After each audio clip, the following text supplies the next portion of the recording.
Good morning, students. Welcome back to Devasya Online Education. In the past, we have studied about second chapter of history.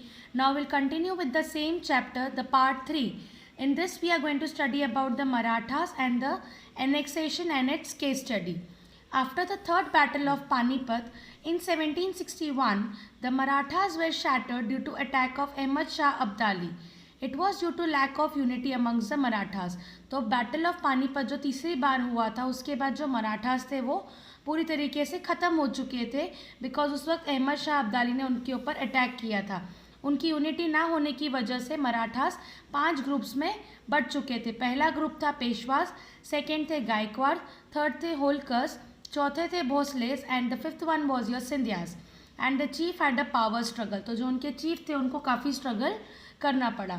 British took advantage of the situation which led to Anglo-Maratha wars which were fought between 1775 and 1818. तो जैसे ही Britishers ने देखा कि जो मराठास काफ़ी strong थे वो 5 groups में बट चुके हैं, तो इसी का फ़ायदा उठाते ब्रिटिशर्स ने वॉर क्रिएट किया और इसी के चलते एंग्लो मराठा वॉर हुए जो कि 1775 और 1818 ईयर के बीच में फाइट किए गए. उस दौरान 3 वॉर हुए थे, the first Maratha war, second Maratha war and the third Maratha war. So the first we'll study about the first Anglo-Maratha war. This was started due to the disputed succession to the throne by Peshwas. तो ये ऐसा start हुआ था कि जो भी पेशवास के बाद जो भी उनका चीफ था उसके बाद जो था वो उनका सक्सेशन किसको मिलेगा, उसकी जगह पर कौन आएगा, उसके चलते झगड़ा हुआ था.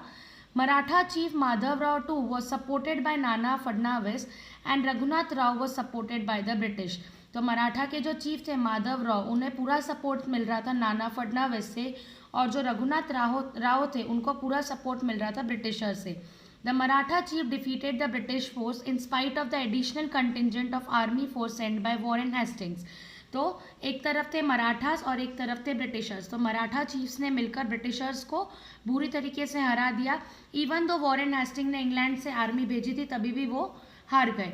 Finally, a peace treaty called the Treaty of Salbai was signed in 1782 and Madhav Rao too was made the Peshwa. तो एक पीस ट्रीटी साइन की गई थी और उस ट्रीटी के अकॉर्डिंग माधव राव टू जिनको सपोर्ट मिल रहा था नाना फडनाविस से, he was made the Peshwa और he was made the chief.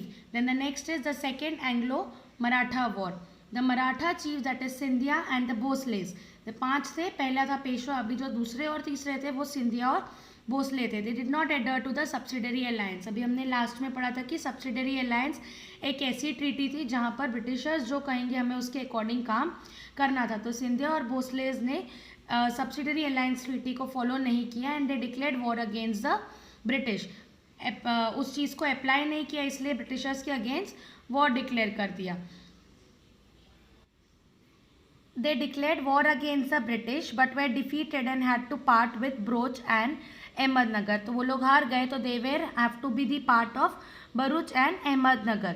Similarly, Holkar did not accept the subsidiary alliance and had to face the displeasure of the British. तो जैसे सिंधियाज और भोसलेज ने सब्सिडरी अलायंस को एक्सेप्ट नहीं किया था, ब्रिटिशर्स के अगेंस्ट वॉर डिक्लेयर किया और वॉर में हार गए, उसी तरीके से होलकर्स ने भी सब्सिडरी सिस्टम को एक्सेप्ट नहीं किया था और उनको ब्रिटिशर्स के जो वॉर था उन्हें फेस करना पड़ा. The war ended with a peace treaty. मतलब जैसे फर्स्ट वॉर था वहाँ पर भी पीस ट्रीटी से ही एंड हुआ था वॉर, सेकेंड में ही पीस ट्रीटी के थ्रू ही वॉर एंड हो गया. Then the last part of the Maratha war was the third Anglo Maratha war. In this war, the office of the Peshwa was abolished and the territories were taken over by the British. मतलब ये last stage थी जहाँ पर मराठास को हटा दिया गया था, पेशवास को जो उनका पावर था वो ख़त्म कर दिया गया था और जो पूरा पावर था that was transfer to the Britishers. Then next is the annexation. Annexation मतलब किस तरीके से ब्रिटिशर्स ने छोटी छोटी टेरिटरीज, छोटे छोटे स्टेट्स इंडिया के थे, उन्हें कैसे कैप्चर किया.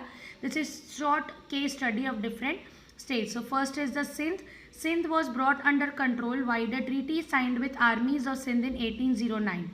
In 1833, the British signed another treaty by which they agreed not to transport arms through it. During the first Afghan war, the British carried arms to Afghanistan, though Sindh then later Sindh was annexed by Charles Napier in 1843. तो सिंध जो था that was under the control of armies of Sindh. और 1833 में Britishers ने एक treaty sign की थी जिसके according they were not allowed to transport any kind of weapons through it.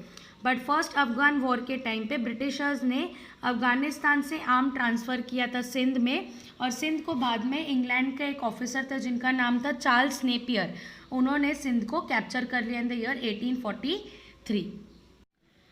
Next is Punjab. The Treaty of Amritsar was signed with Ranjit Singh of Punjab in 1809, which forced Ranjit Singh to restrict his expansion policy. तो एक Britishers ने treaty sign करवा दी अमृतसर में रंजीत सिंह से। उस वक्त रंजीत सिंह जो थे वो पंजाब को संभालते थे, और वो ट्रीटी के अकॉर्डिंग रंजीत सिंह को फोर्स किया गया कि वो अपने टेरिटरीज को आगे एक्सपांड नहीं कर सकते। Very soon after death of Ranjit Singh, उनके जो बेटे थे Dalip Singh, under the guidance of his mother ruled the Punjab state. तो उनके पापा की डेथ होने के बाद उनके बेटे ने सारा राज्य जो था वो संभाल लिया उनकी मम्मी की हेल्प लेकर। When the Sikhs tried to cross the Sutlej and occupy Lahore, तो जब भी जो पंजाबी थे, जो सिख थे, जब उन्होंने कोशिश की थी कि वो सतलुज रिवर क्रॉस करें और लाहौर को ऑक्यूपाई किए, तो उस वक्त first Anglo Sikh war broke out हुआ था। ब्रिटिशर्स ने सिख्स को डिफीट कर दिया and as per treaty of Lahore was sign and Dalip Singh was made the ruler and a war indemnity had to be paid to the British. तो यहाँ पर फर्स्ट एंग्लो सिख वॉर हुआ था, उसमें Britishers they defeated the Sikh, मतलब Britishers ने सिख को defeat कर दिया और ट्रीटी ऑफ लाहौर साइन की गई थी, और जो दलीप सिंह थे, जो रंजीत सिंह के बेटे थे, उनको वहाँ का राजा बनाया गया, और जो भी वहाँ का नुकसान था वॉर में, जो भी नुकसान हुआ था वो ब्रिटिशर्स को पे करना पड़ा। Next is Jhansi. झांसी का you have all seen in this movie, जो एक आई थी अभी झांसी की रानी, उसमें इन लोगों ने पूरा बताया कि उन्होंने झांसी को किस तरीके से कैप्चर किया था। Similarly to the subsidiary alliance the doctrine of lapse, यहाँ पर क्या था कि झांसी के जो राजा थे वो गुजरने के बाद उनका कोई भी उत्तराधिकारी नहीं था, मतलब उनका कोई भी बेटा या बेटी नहीं थी जो उनके मरने के बाद राज्य को संभाल सके, इसलिए उसको डॉक्ट्राइन ऑफ लैप्स कह सकते हैं, जिसको इंट्रोड्यूस किया था लॉर्ड डेलहाउजी ने। और इस डॉक्ट्राइन के हिसाब से a state will pass on to the British if the ruler died without an heir और नेचुरल सक्सेसर, मतलब अगर कोई भी स्टेट में राजा के बाद उसका कोई भी बच्चा नहीं है या फिर कोई भी उसके बाद ऐसा कोई पर्सन नहीं है जो राज्य को संभाल सके, तो वो स्टेट अपने आप ब्रिटिशर्स को ट्रांसफ़र हो जाएगा। It also does not permit the rulers to adopt a child. Due to this policy, places like Satara, Jhansi, Sambalpur and Nagpur was annexed. So as per that कि अगर बच्चा नहीं है तो हम अडॉप्ट भी नहीं कर सकते, और अडॉप्ट करेंगे तो भी वो ब्रिटिशर्स के पास ही जाने वाला है। तो इसी की पॉलिसी के चलते सतारा, झांसी, संबलपुर और नागपुर ऐसे काफ़ी सारे स्टेट्स थे जिसको ब्रिटिशर्स ने एनेक्स मतलब कैप्चर कर लिया। The last part of the chapter is Awadh.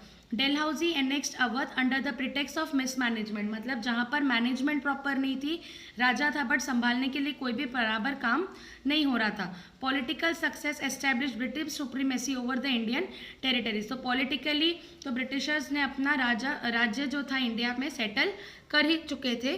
Britishers ने एडवांटेजली पॉलिटिकल डिसयूनिटी की, मतलब कोई भी स्टेट यूनिटी नहीं दिखाकर काम कर रहा था, सब अपने हिसाब से काम कर रहे थे, और इसी के चलते ब्रिटिशर्स ने जब देखा कि इंडियंस आपस में यूनिफाइड नहीं है तो उन्होंने इस चीज़ का फ़ायदा उठाया।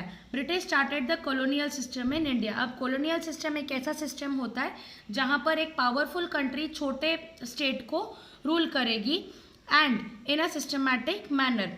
When most states were under the control of the British, it becomes mandatory to have a good administrative setup. तो जब काफ़ी सारे स्टेट्स ब्रिटिशर्स के कंट्रोल में आ गए थे तो ब्रिटिशर्स को उस वक्त एक प्रॉपर सेटअप, जैसे फॉर एग्जांपल स्कूल में जब काफ़ी सारे स्टूडेंट्स होते हैं तो उनका डेटा हमें मैनेज करने के लिए एक एडमिन स्टाफ या एडमिन डिपार्टमेंट बनाना पड़ता है। तो इसीलिए जब ब्रिटिशर्स के पास काफ़ी सारे स्टेट्स उन्होंने कैप्चर कर लिए थे इंडिया के, तो उसको पूरा चलाने के लिए अच्छे से तो उन लोगों ने एक एडमिनिस्ट्रेटिव सेटअप किया। तो British bought in new administrative policies and practices, तो काफ़ी सारी प्रैक्टिसेस, काफ़ी सारी पॉलिसीज उन्होंने लॉन्च की। So with this we end up the chapter. Hope you have understood the chapter. Thank you, have a nice day, good bye.